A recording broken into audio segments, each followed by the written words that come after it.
Here we go. The first thing I want to say is thank you.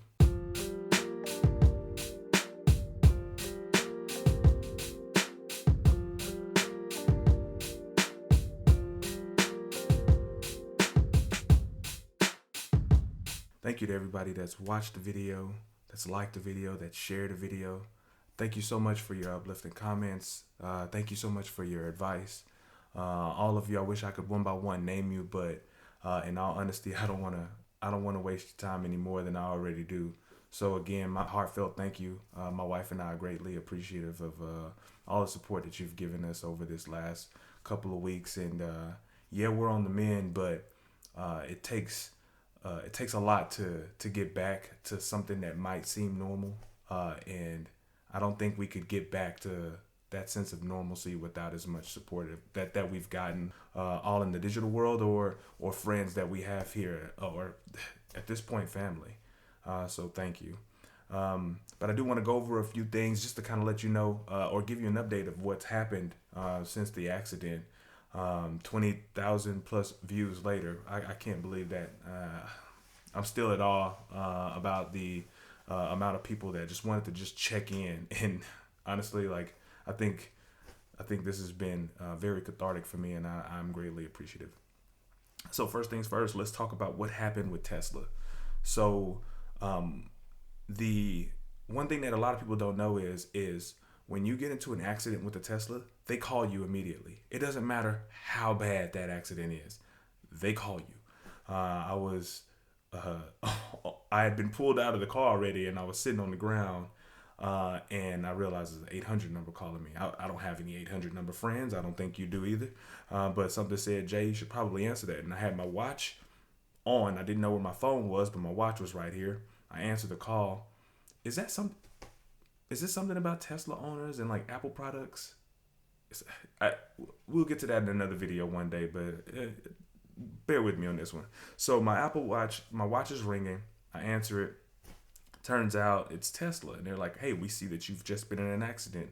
Do you have 911 on the way?" I look up, and there were a few onlookers that were already around us. They had already called for the ambulance or called 911 for emergency personnel. So I said no, and she said, "Okay, great, but we're checking to see if you're fine. And then second, I want to send you some information about body shops. Hey, Tesla, greatly appreciate it. Nothing saving that car job, which is crazy. Maybe this happens with OnStar. Maybe this happens with other emergency services and other automakers. But this was great customer service, and I'm greatly appreciative. Um, so so I didn't need to have it. So hung up with them, and then immediately, my wife brings my phone after they kind of rummaged through the car to find things that were scattered about.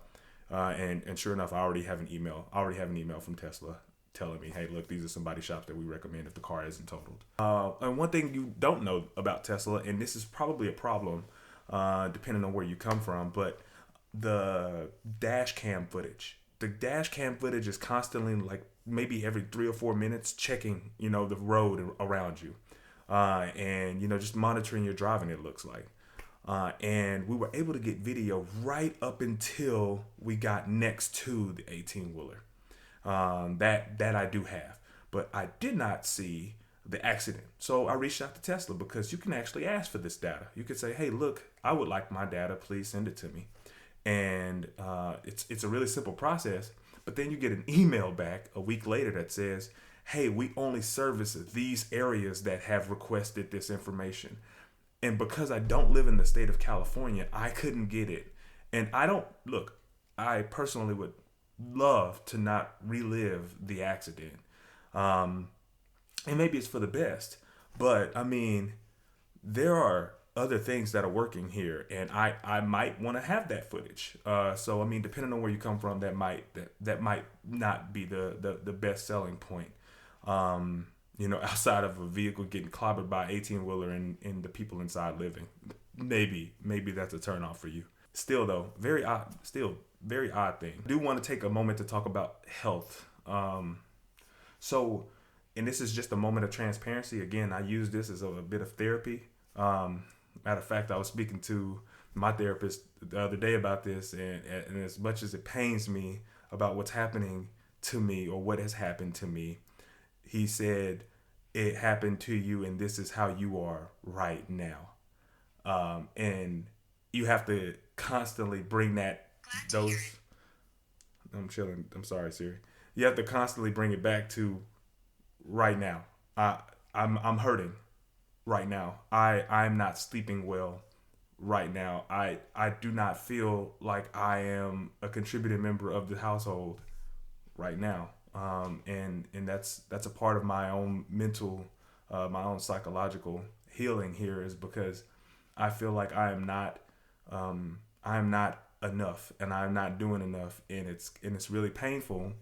But I'll bounce back through this just like I would do anything else. I just want you to know that it does suck for me.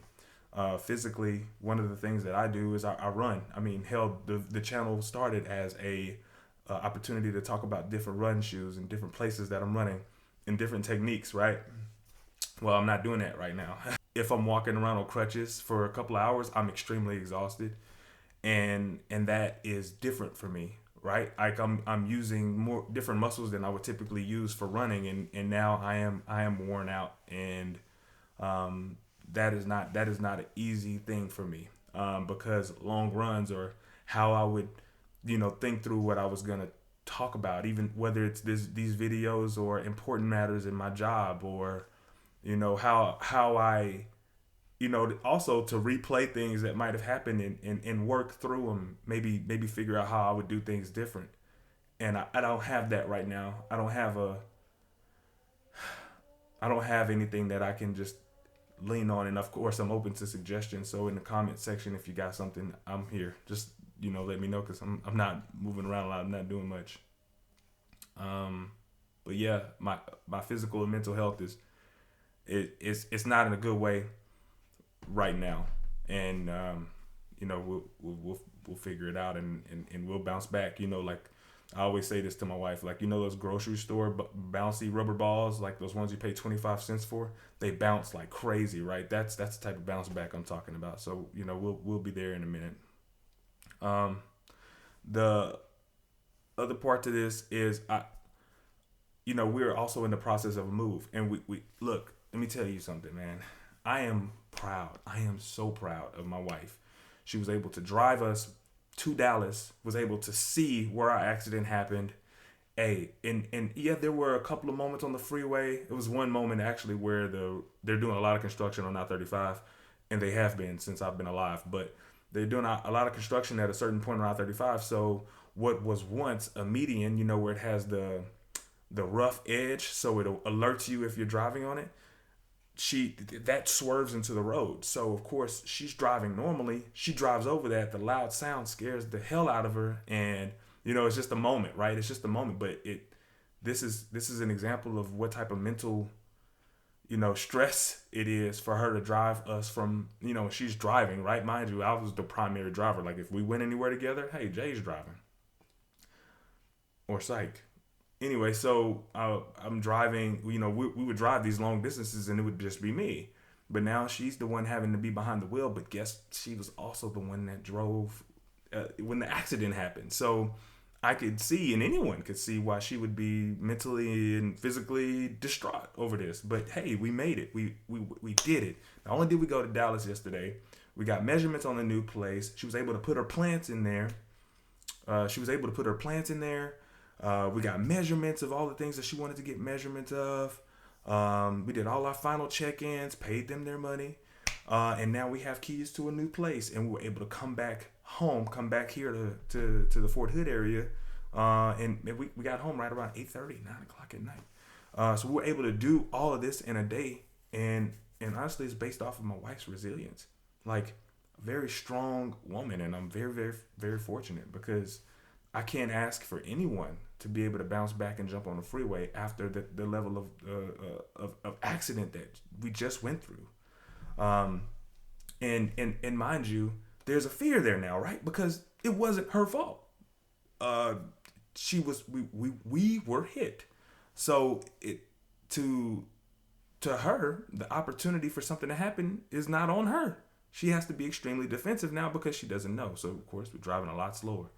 But we made it happen, and I want to thank you again to Lizzie. Just know that I do see it, and I see the hard work, and I'm greatly appreciative of not just you driving obviously, but all the help that you've given me in this last couple of weeks, because I couldn't do it without you. So not only shout out to Progressive for making it happen so quickly, but shout out to Tesla. Shout out to the engineers that made this happen.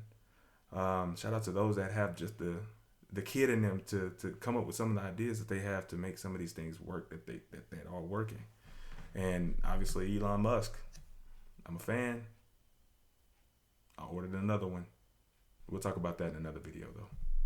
Hey, so thank you again. Thank you so much for watching. I appreciate the love that I've gotten. I appreciate everything that's happening in my life right now, regardless of if I'm able to offer reciprocity or if I am unable to physically or verbally say thank you to you. Thank you, thank you, thank you. And we'll bounce like a rubber ball. Hey, all right. You guys have a great week, and I'll see you in the next one.